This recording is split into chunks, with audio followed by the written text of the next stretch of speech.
तो जय हिंद फ्रेंड्स। चलिए देखते हैं यशस्वी जो पीएम यशस्वी स्कॉलरशिप जो एग्ज़ाम था वो डिले हो गया, क्यों हो गया ये देखते हैं। तो सबसे पहले मैंने गया और यहाँ पे सर्च किया पीएम यशस्वी इंट्रेंसेक टेस्ट एग्ज़ाम। ठीक है, उसके बाद से मैं आगे ऑफिशियल वेबसाइट पे, उसके बाद से मैं सीधे होम पे क्लिक किया। होम पे क्लिक करते ही यहाँ पे मैं आ गया और यहाँ पे देखिए तुरंत यहाँ पे देख सकते हैं। यहाँ पे क्या लिखा है, यहाँ पे लिखा है news events and what's new.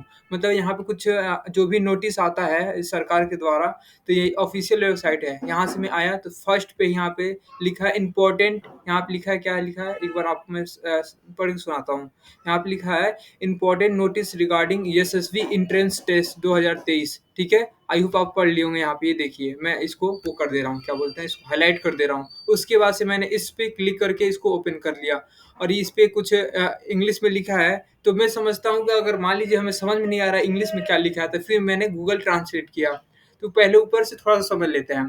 तो यहाँ पे क्या है, यहाँ पे कुछ इम्पोर्टेंट ये जो वेबसाइट है और वहाँ के जो गवर्नमेंट ने मतलब नोटिस भेजा है उनका यहाँ पे लिखा है, government of India, ministry of social justice and empowerment, department of social justice and empowerment. Okay, फिर यहाँ पे लिखा है पब्लिक नोटिस, ये हम लोगों के लिए ही है। ठीक है, और यहाँ पे लिखा है PM young achievers scholarship award scheme for vibrant India. ठीक है, उसके बाद से देखिए यहाँ पे लिखा है यशस्वी एंट्रेंस टेस्ट 2023।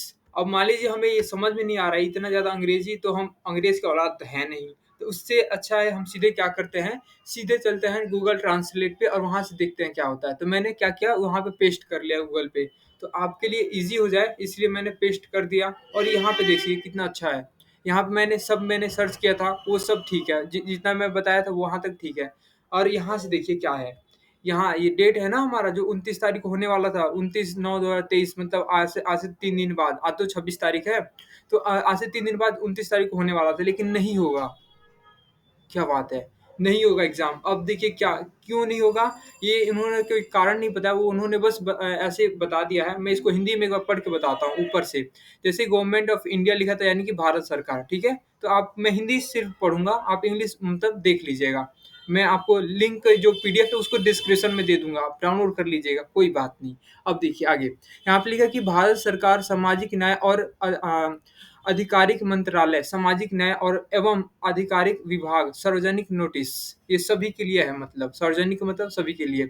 यहाँ पे लिखा है कि वाइब्रेट इंडिया के लिए PM young achievers scholarship award योजना, यानी कि वही यशस्वी योजना के बारे में बात हो रहा है। यशस्वी प्रवेश 2023 परीक्षा जो हो रहा था अभी, लेकिन नहीं होगा। इसमें देखिए क्या लिखा आगे, राष्ट्रीय परीक्षा एजेंसी एनटीए, एनटीए मतलब ये शॉर्ट नेम है, एनटीए राष्ट्रीय परीक्षा एजेंसी। ठीक है, और आगे देखिए क्या लिखा है इसमें, ने एक, देखिए यहाँ पे लिखा है ने एक प्रवेश परीक्षा आयोजित करने का योजना बनाई है।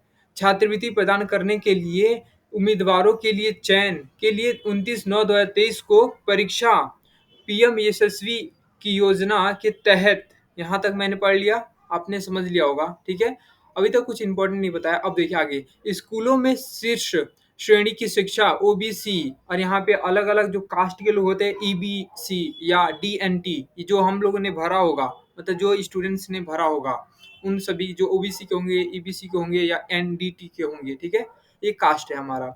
उसके बाद से लिखा है कि परीक्षण के लिए समय की कमी को देखते हुए विभाग इस मामले पर पुनः विचार किया है।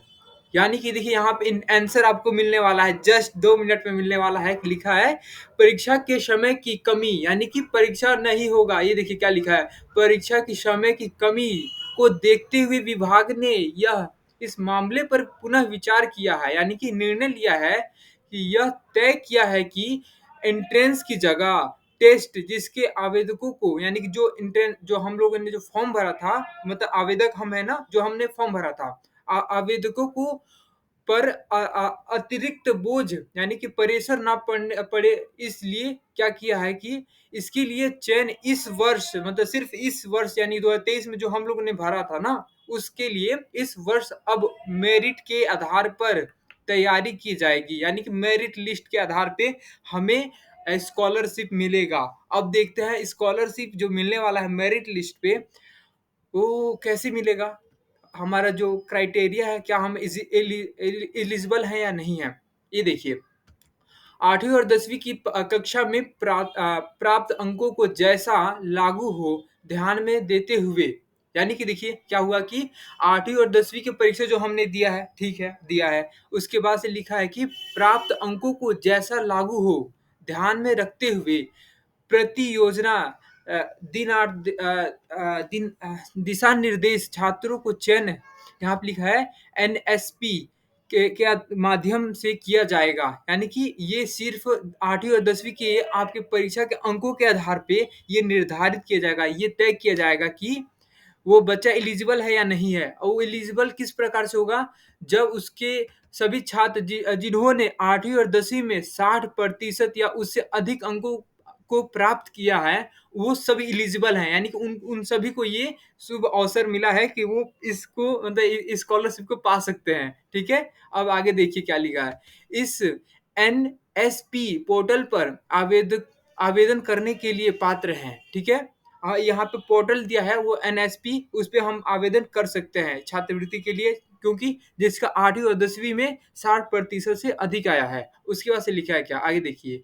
लिखा है कि अधिक जानकारी के लिए राष्ट्रीय छात्रवृत्ति पोर्टल पर यानी कि स्कॉलरशिप पोर्टल पर जाएं और सलाह मतलब वहाँ पे दी जाएगी, आपको सलाह ले सकते हैं। यहाँ पे वही लिखा है, यहाँ पे स्कॉलरशिप गवर्नमेंट.इन, ठीक है, और सामाजिक न्याय मंत्रालय वेबसाइट जो मैंने बताया सिर्फ वही मतलब इम्पोर्टेंट है। जैसे कि हम 8वीं और 10वीं में 60% से अधिक पाए हैं या वो उतना पाए हैं तो हम एलिजिबल हैं। यहाँ पे एनएसपी जो इस एलिजिबिलिटी है वो हमारा फुलफिल हो रहा है, तो हम क्या कर सकते हैं, अप्लाई कर सकते हैं किस पे, एनएसपी। अगर आप कमेंट में बताइए किसका 60% है, किसका 60% से अधिक है और किसका 60% से कम है। उसके हिसाब से हम देखते हैं, अगर इसमें कुछ और नोटिस आता है तो मैं जरूर बताऊंगा आपको, और वो भी मैंने सबसे पहले मैं बताया हूँ, सब यूट्यूब पे सबसे पहले। ठीक है, तो ये देखिए, आप ध्यान से इसको पढ़ लीजिएगा। ठीक है, इसको मैं स्क्रीनशॉट ले लीजिए, इसको अच्छे से स्क्रीनशॉट ले, ये तो ऑफिशियल वेबसाइट है, ये फेक नहीं है, बिल्कुल रियल है। ठीक है, और इसको आप आराम से इसको चेक कर लीजिएगा। अब मैं बताऊंगा, अगर आप चाहेंगे, अगर आप बोलेंगे अप्लाई कैसे करना है एनएसपी पे, तो हम जरूर उसके लिए एक वीडियो जरूर बनाएंगे। जब तक मिलते हैं नेक्स्ट वीडियो में, जय हिंद।